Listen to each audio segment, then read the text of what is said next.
La France produit par an 12 millions de tonnes de déchets en bois, soit un volume de près de 60 millions de mètres cubes. L'équivalent d'un tas s'étendant sur 25 terrains de football et haut comme la Tour Eiffel. Savons-nous en général d'où proviennent ces déchets ? J'imagine les cagettes des légumes là, qui sont à côté de nous. Alors, je suppose des emballages, principalement. Des jouets cassés, je sais pas. De ceux qui ont raté le lambris de leur maison. Et sinon, peut-être du BTP alors. Les meubles que les gens jettent dans les rues. En fait, ces déchets en bois ne sont constitués que pour quelques petits pourcents de vieux meubles ou planches usagées dont chacun de nous se débarrasse périodiquement. 30% proviennent des chantiers de démolition du bâtiment. Et une majorité est constituée de bois d'emballage utilisé dans le commerce, l'industrie et la distribution, avec comme déchet star universellement répandu la palette en bois. La problématique de la palette, c'est que c'est un support de manutention universel et qu'à cet effet, à chaque fois que vous recevez n'importe quelle marchandise, vous avez le support de manutention qui est cette palette, qui est un déchet, qui a été vendu avec le produit que vous avez reçu. Et à cet effet, il faut s'en débarrasser.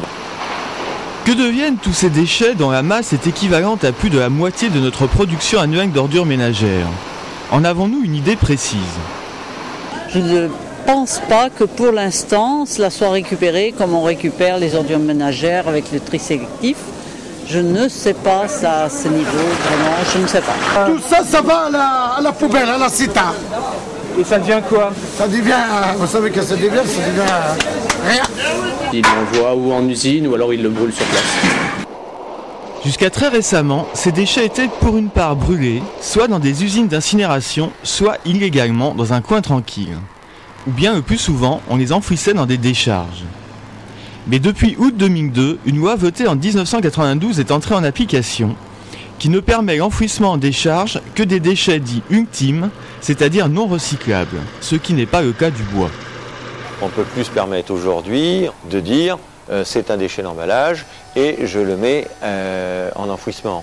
Quand on sait que le gisement bois, le déchet d'emballage bois et le déchet de démolition, bois de démolition représentait l'année dernière 40% des tonnages enfouis, ce qui était énorme. Donc il y a là un gisement, même s'il n'est pas repris dans son intégralité, qui peut avoir une nouvelle destination et un traitement totalement différent et à moindre coût.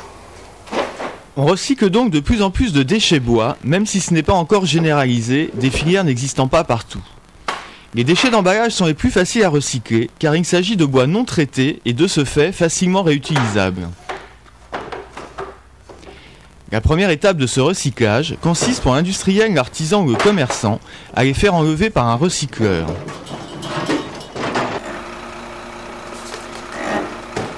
C'est une opération profitable pour celui qui génère les déchets. C'est beaucoup plus intéressant pour nous d'évacuer ces palettes chez Burban Palette, où elles sont recyclées, contrairement au centre d'enfouissement technique, où ces palettes sont broyées, mises en terre, et où nous payons très cher leur évacuation. On fait une économie qui est de l'ordre d'environ 250 francs de la tonne.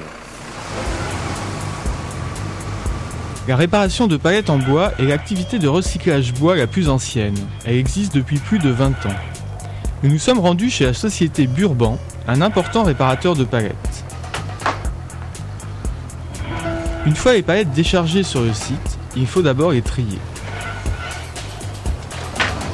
Seules seront réhabilitées les palettes réparables en moins de 2 minutes. Donc ici nous nous trouvons devant l'un de nos ateliers de réparation. Notre réparateur ici répare un produit type 80-120 légère et c'est le dernier maillon pour ces palettes cassées avant de repartir chez nos clients.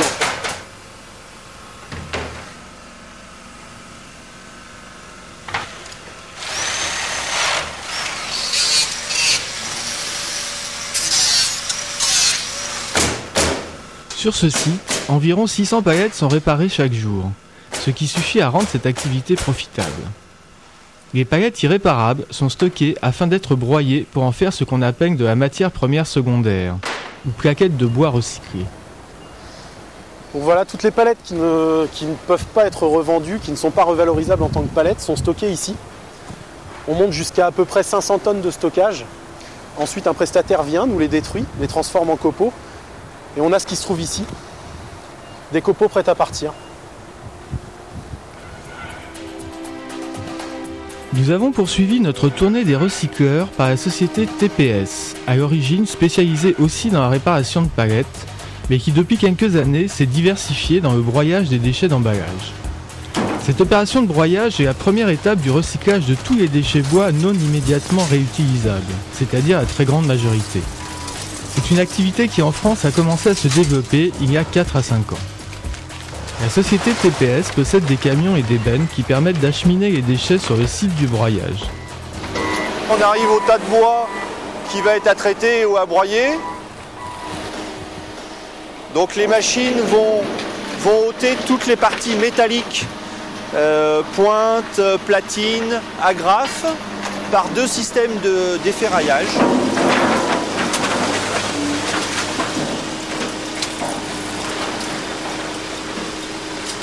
Vous pouvez voir le chargement du premier broyeur, de ce qu'on appelle le pré-broyeur, le dégrossisseur.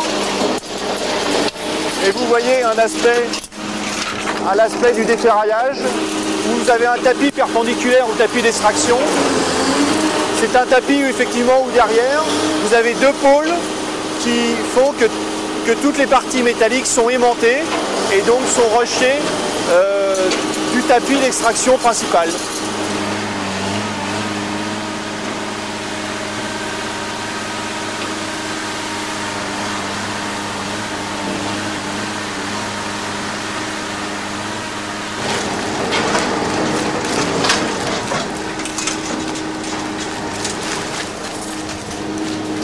Vous avez des morceaux de bois qui viennent d'être dégrossis et ensuite ils vont passer dans une seconde machine qui est un affineur et on va les retrouver un petit peu plus loin en particules beaucoup plus fines.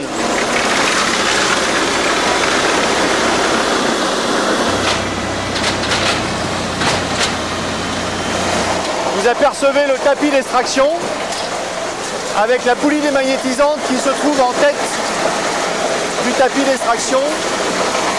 Vous avez le retour de toutes les agrafes, de tous les clous qu'on voyait tout à l'heure, l'affinage en fin de compte.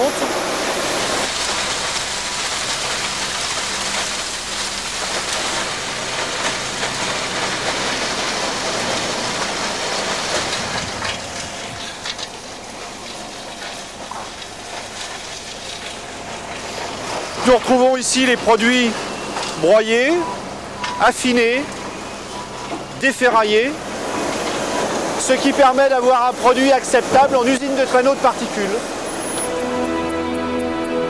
Avec le développement du recyclage du bois, le broyage devient une activité rentable qui intéresse aussi les gros collecteurs de déchets. C'est un marché de niche avant tout, de toute façon, qui aujourd'hui commence à être récupéré par les grands groupes collecteurs de déchets que sont Vivendi ou Suez Lyonnaise. À la société Cita, filiale de la Lyonnaise des Eaux, l'un des 3 très gros collecteurs de déchets, on recycle tout ce qui est profitable.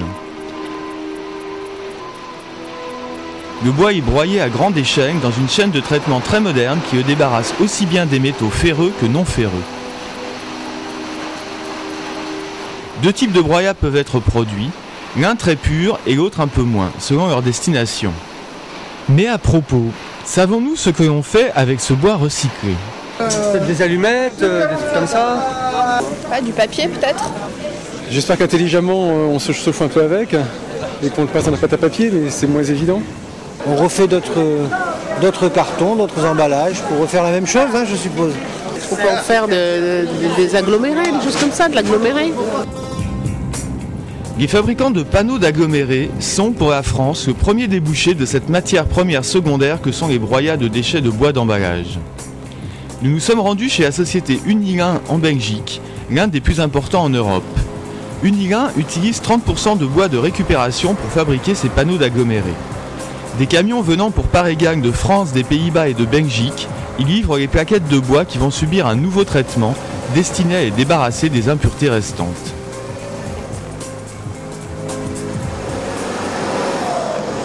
Voilà. Le bois de recyclage.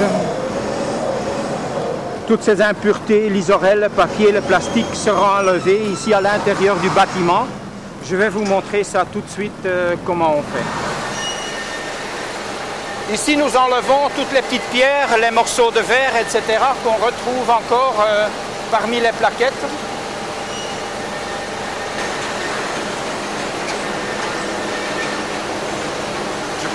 Qu'est-ce qui se passe? Ils ont arrêté, je crois, le nettoyage, parce que normalement, ici, nous enlevons tout ce qui est plastique, papier et le bois fin que nous ne pouvons pas utiliser dans la production de panneaux.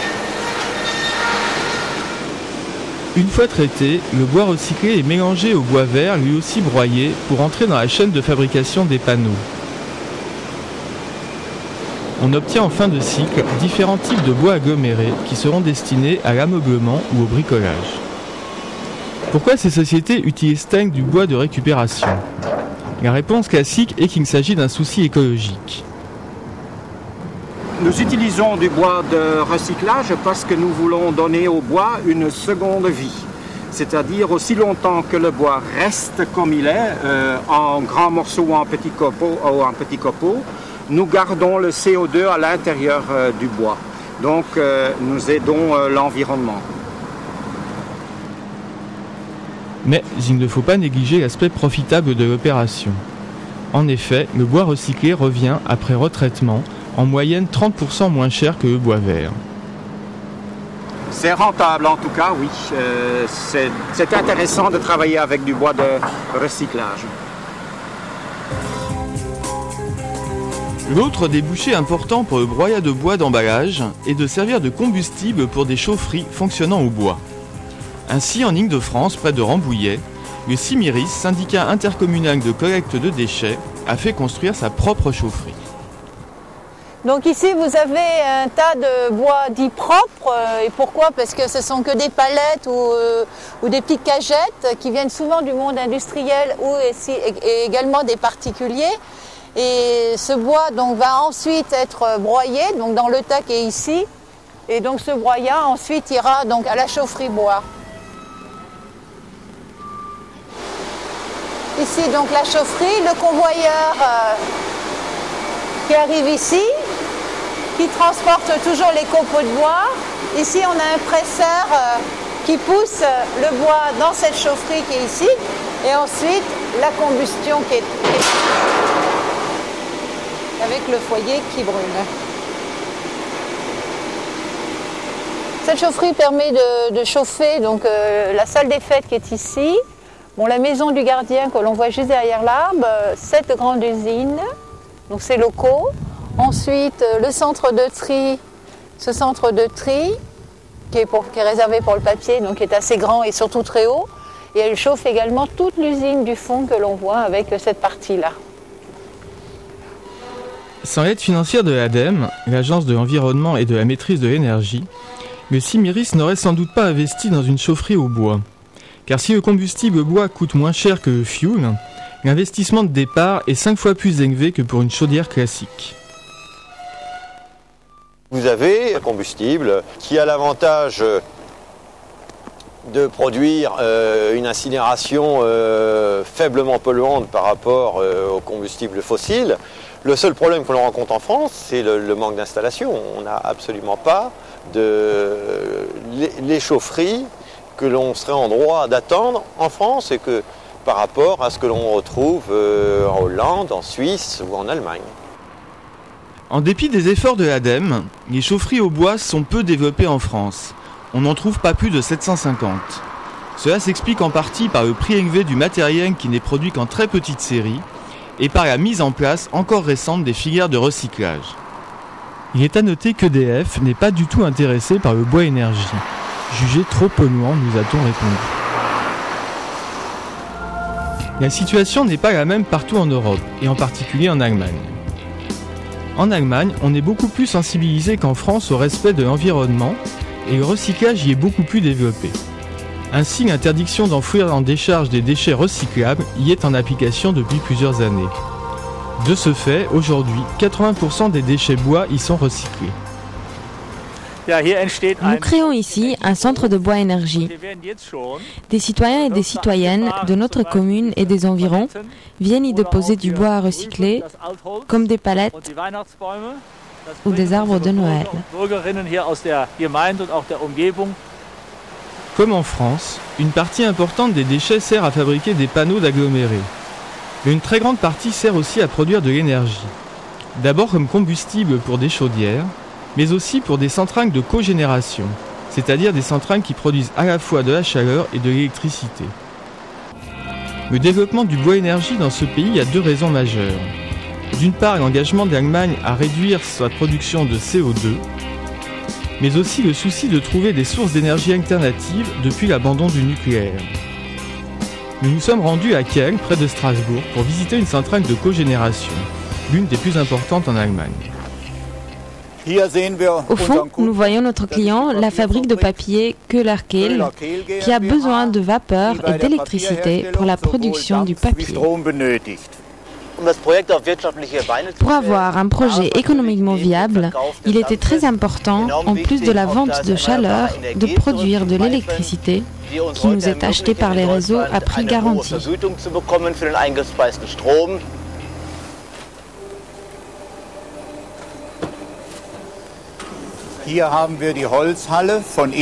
Voici le hangar où est stocké le bois recyclé. 20 camions nous livrent par jour environ 1000 mètres cubes de bois du lundi au samedi.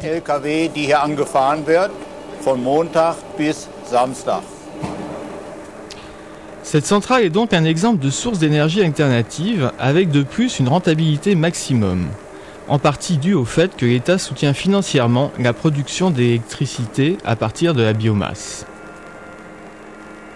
Mais pourtant, ce genre de centrale ne peut représenter une solution importante pour produire de l'électricité, car la ressource en bois de recyclage est limitée. De manière réaliste, nous pouvons dire qu'il n'y aura jamais plus de 30 centrales de ce type dans l'avenir, compte tenu de la ressource disponible en bois recyclé.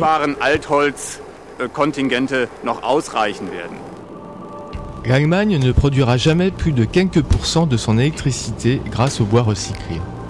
Mais celui-ci s'avère d'ores et déjà une réelle solution alternative en matière de chauffage, tant individuel que collectif, comme nous l'avons constaté en Rhénanie-Westphalie, autour de Düsseldorf, où le gouvernement régional soutient activement ce genre d'initiative. Nous avons d'abord visité une famille habitant un quartier résidentiel aisé qui a opté pour le chauffage au bois recyclé.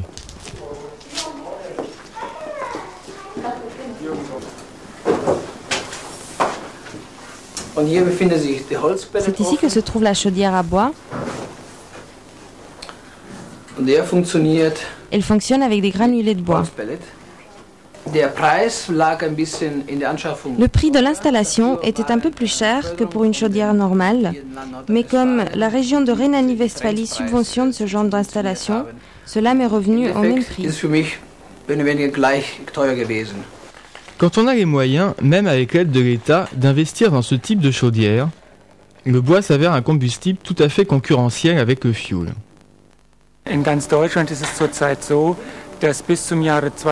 Dans toute l'Allemagne, d'ici 2005, environ 5 millions de chauffages individuels devront être remplacés.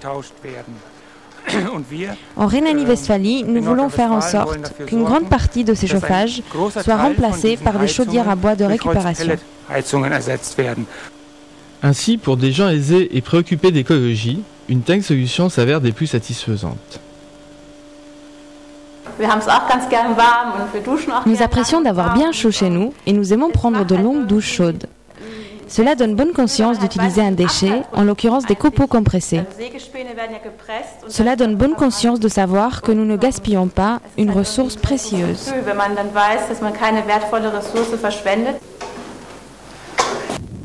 Un autre exemple d'énergie bois profitable nous a été donné par un agriculteur producteur de fleurs qui chauffe ses serres l'hiver grâce au bois recyclé. Vous voyez ici la réserve de bois. La chaufferie se trouve à côté. Nous nous sommes décidés pour cette chaudière à bois parce que le fioul est devenu très cher, alors que le bois offre une alternative plus économique. die Alternative, weil es viel günstiger ist. Jetzt im Januar ist Maintenant, en janvier, comme nous maintenons la température à 10 ou 12 degrés, nous pouvons cultiver ces fleurs. En ce moment, le produit se vend très bien. L'utilisation du bois énergie en Rhénanie-Westphalie est donc une affaire qui marche, en partie grâce au soutien de l'État qui veut croire à son développement futur. Entre autres, nous soutenons les énergies alternatives grâce à des impôts de plus en plus élevés sur les énergies fossiles. Je crois que la bioénergie, et plus spécialement l'énergie bois, occupera une place importante dans les énergies du futur. Ce avec quoi, on l'a bien vu, tout le monde n'est pas d'accord. Revenons maintenant en France pour aborder le cas des déchets bois difficiles à recycler, ce qu'on appelle communément le bois sale. Ces déchets de bois peints, vernis ou traités proviennent des chantiers de démolition et dans une moindre mesure des particuliers. Ils représentent environ 30% des déchets bois. Au Cimiris, près de Rambouillet, on collecte une quantité importante de ces déchets. Pendant des mois, ce bois broyé s'était accumulé sur ce site, faute de débouchés. Car la législation est draconienne en la matière. Pas question de le faire brûler, et pour en faire du bois aggloméré, un traitement spécial et coûteux est nécessaire. Finalement, une usine de panneaux d'agglomérés des Landes, la seule en France possédant les installations nécessaires, a acheté ce bois à bas prix. En France, à ce jour, nous accusons un certain retard dans le sens où, jusqu'à présent, il n'y a pas si longtemps, le bois, c'était un problème secondaire, il était enfoui. Donc de là maintenant à mettre en place des process industriels qui coûtent horriblement cher, je pense que nos voisins européens ont une certaine longueur d'avance sur nous. Il ne sera jamais trop tard pour bien faire. En France, ce bois sale est souvent encore enfoui en décharge. En Allemagne, où la législation est tout aussi draconienne, il est exporté en Italie, où on fabrique du bois aggloméré avec, que l'on revend ensuite à l'Allemagne.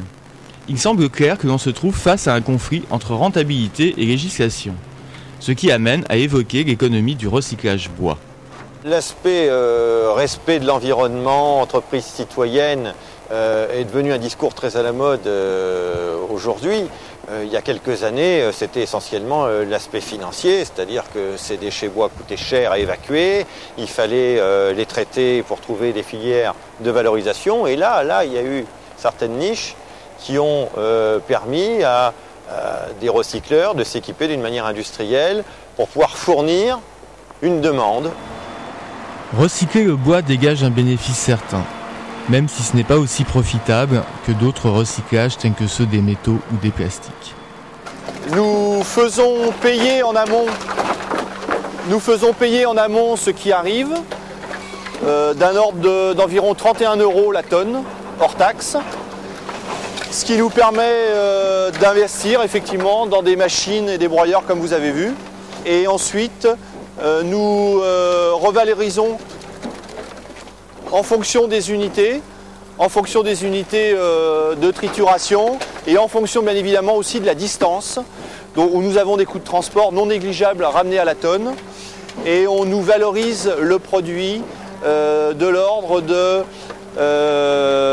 100 à 150 francs la tonne, donc vous ferez la conversion vous-même en euros. Pourtant, l'économie du recyclage bois a du mal à trouver son rythme de croisière, surtout à cause du manque de débouchés suffisamment proches des lieux où sont produits les déchets, car le bois broyé, matériau très léger, coûte cher en transport. Il faut savoir que la moindre tonne de bois transportée va coûter au minimum 15 € pour faire 50 à 100 km. Voilà. Et ça, c'est très très ennuyeux. Dans l'avenir, j'espère, nous espérons tous, et c'est ce qui va se produire, je pense, que la filière va se développer grâce aux chaufferies municipales notamment, aux chaudières aussi qui vont équiper les entreprises puisque le chauffage bois revient à la mode. Donc nous espérons que d'ici 3 à 5 ans, cela se développe énormément, qu'on puisse réduire nos coûts de transport et avoir des filières beaucoup plus proches de nos agences. Un recyclage efficace apparaît donc tributaire d'une prise de conscience collective de l'intérêt de se chauffer au bois. Pour le chauffage Des chauffages centrales dans des immeubles, non, c'est ça? Oui, de toute façon, tout est bon, quoi. Tout ce qui est récupérable, c'est tant mieux. Hein. Ouais, ça permet de recycler des produits dont on ne fait rien pour l'instant et en même temps de diminuer la consommation de fuel, donc produits dérivés du pétrole, c'est qu'une bonne idée. Hein. Pourquoi les gens n'auraient-ils pas un petit tintement d'écologie qui sonnerait au fond d'eux-mêmes, là, pour faire plaisir à la nature et à notre bonne vieille mère la Terre? Et dans le monde de l'entreprise, certains sont convaincus que l'avenir sera profitable et consolident d'ores et déjà leur position. On peut imaginer très facilement que les collecteurs de déchets et les majors que l'on connaît bien en France vont peut-être se positionner sur ce marché en disant tiens, il y a peut-être encore un petit peu de grain à moudre et on peut peut-être optimiser et récupérer quelques ressources à ce niveau-là, tout en proposant à nos clients producteurs de déchets une offre globale de collecte et de traitement et de valorisation de leurs déchets, du plus simple au plus compliqué. Pour l'instant, nous sommes encore indépendants, donc nous hissons le drapeau, mais est-ce que cela perdurera? Seul l'avenir nous le dira.